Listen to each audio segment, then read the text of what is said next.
Good day everyone, I am Zanesel Cuevas and today we will tackle about Chapter 5, Product-Oriented Performance-Based Assessment, which is the product-oriented learning competencies. But before we start, I will ask you some questions and if the answer is true, kindly hit the heart button and if the answer is false, kindly hit the like button. Okay, so first question. In product-oriented performance-based assessment, students are typically given authentic tasks or projects that require them to apply their learning to produce a meaningful end product. So is it true or false? Yes, very good. The answer is true. Okay, so next question. Students' performance cannot define as targeted tasks that lead to a product or overall learning outcomes. Is it true or false? Correct. The answer is false. So last question. There are 3 targets of product-oriented learning competencies. Is it true or false? That's right. The answer is true. What is product-oriented performance-based assessment? So it is an evaluation method that focuses on assessing students' knowledge, skills, and abilities by examining the tangible or visible products they create as evidence of their learning. So in product-oriented performance-based assessment, students are typically given authentic tasks or projects that require them to apply their learning to produce a meaningful end product. So meaning, instead of relying on tests or written assignments, students are given tasks that require them to apply their knowledge to produce meaningful outcomes. So these products can be presentations, reports, artwork, prototypes, or other relevant outputs. So the assessment considers both the final product and the process involved, such as problem solving and critical thinking. So by evaluating the products, educators gain insights into students' understanding, application of knowledge, and mastery of skills. So this method encourages active engagement, critical thinking, and real-world application of knowledge.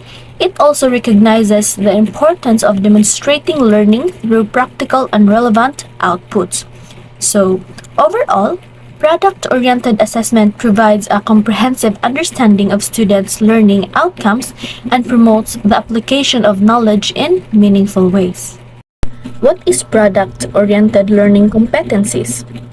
So students' performances can be defined as targeted tasks that lead to a product or overall learning outcomes.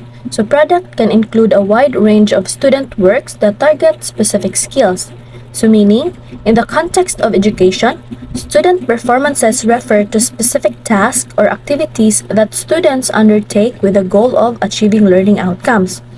So these performances are designed to be targeted and purposeful, guiding students towards the creation of a product that demonstrates their understanding and mastery of specific skills.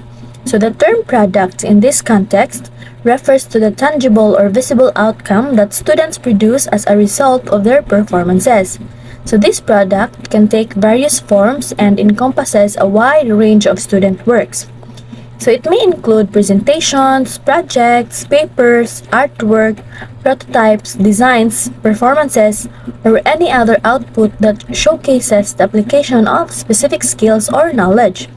So the key aspect of these products is that they are intentionally designed to target specific skills or learning objectives.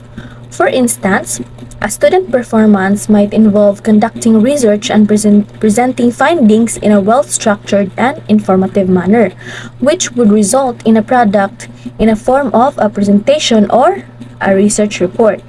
So alternatively, it could entail designing and building a prototype to demonstrate problem-solving and engineering skills.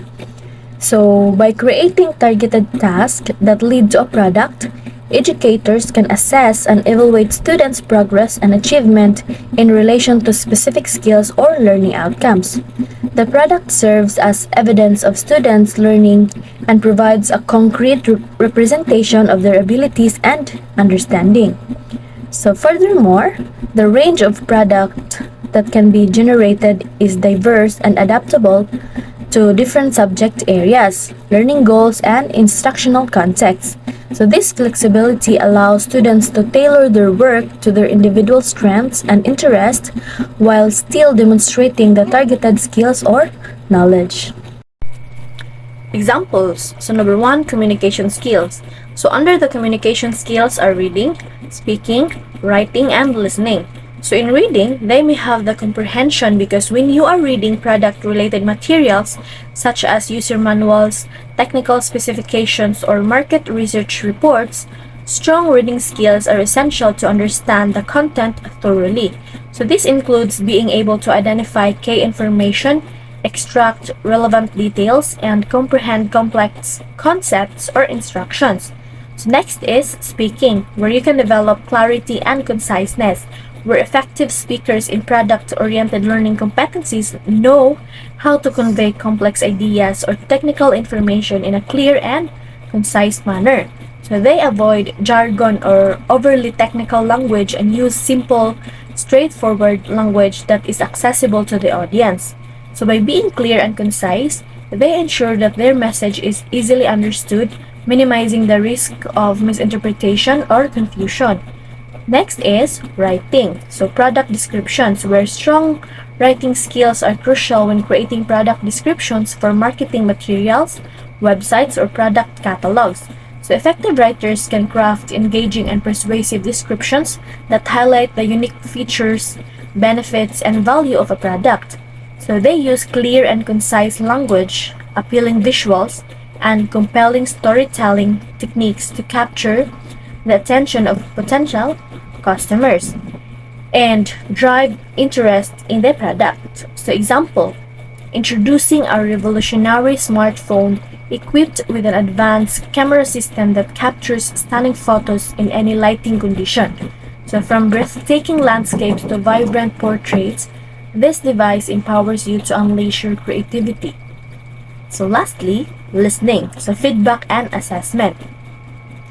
By attentively listening to students' presentations, discussions, or project proposals, teachers can provide constructive feedback that acknowledges their strengths, identifies areas for improvement, and guides their further learning. So example, during a student presentation on a product prototype, a teacher actively listens, observing the student's oral and visual communication skills, design choices, and problem-solving approach. So the teacher provides specific feedback, highlighting the effective aspects of the presentation and suggesting areas where the student can enhance their communication or refine their design based on the observed strengths and areas for improvement. So the second example is the psychomotor skills. So using rubrics is one way that teachers can evaluate or assess students' performance or proficiency in any given task as it relates to a final product or learning outcomes. So the learning competencies associated with products or outputs are linked with an assessment of the level of expertise, so manifested by the product. So meaning, using rubrics is a valuable method for teachers to evaluate and assess student performance or proficiency in a given task, particularly in relation to a final product or learning outcomes.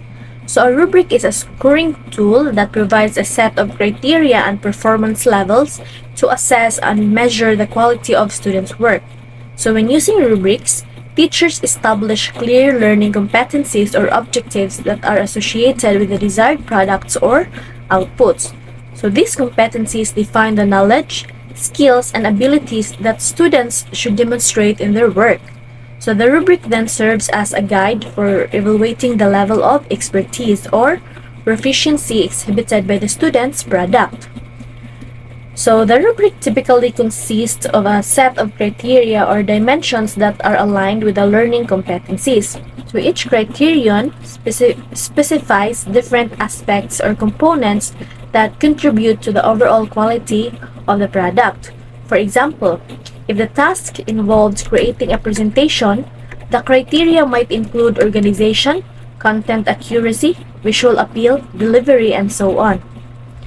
So alongside the criteria, Rubrics also include performance levels or descriptors that indicate different levels of achievement or proficiency.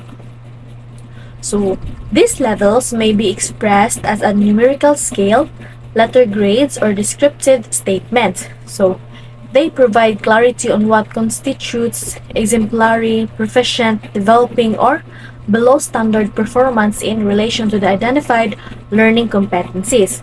So, by utilizing rubrics, teachers can provide students with clear expectations and guidelines for their work. So, rubrics also enhance transparency and fairness in the assessment process by ensuring consistent and objective evaluation. So, students can understand the specific areas in which they excel and areas that require improvement based on the feedback provided through the rubric.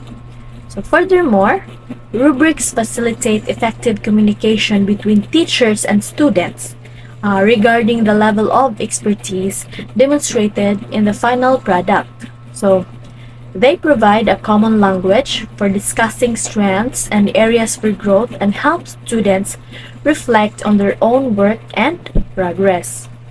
Thus, product-oriented learning competencies target at least 3 levels. So level 1, novice or beginner's level. So level 2, skilled level. And level 3 is expert level.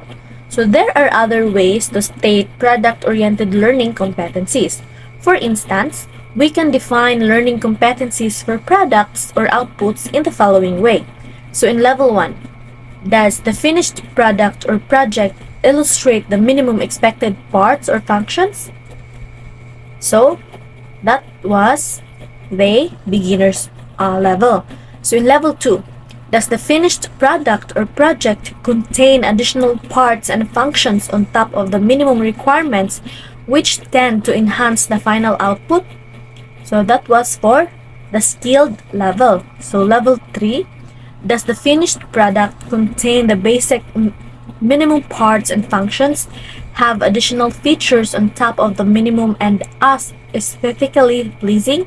So that was the expert level or the level 3. So example number 1. The desired product is a representation of a cubic prism made out of cardboard in an elementary geometry class.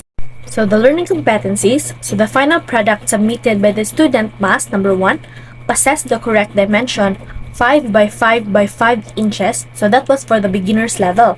So number 2, be sturdy, made of durable cardboard and properly fastened together. So that was for the skilled level or the level 2. So number 3, be pleasing to the observer, preferably properly colored for aesthetic purposes. So that was for the expert level or the level 3. So example number 2. The product desired is a scrapbook illustrating the historical level called EDSA 1 People Power. So learning competencies.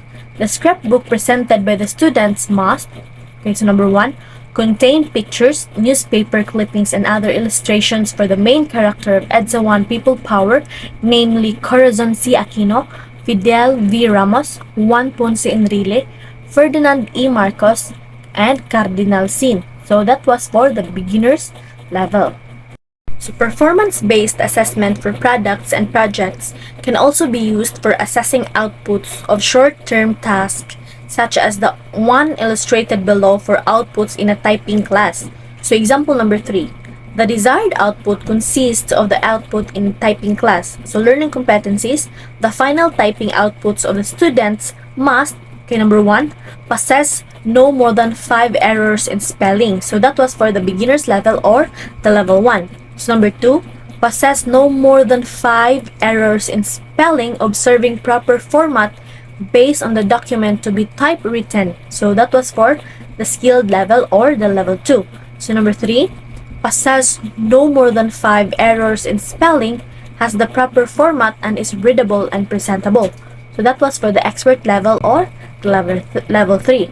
So notice that all of the above examples, product-oriented performance-based learning competencies, are evidence-based. So the teacher needs concrete evidence that the student has achieved a certain level of competence based on submitted products and projects. So that's all for my report. Thank you.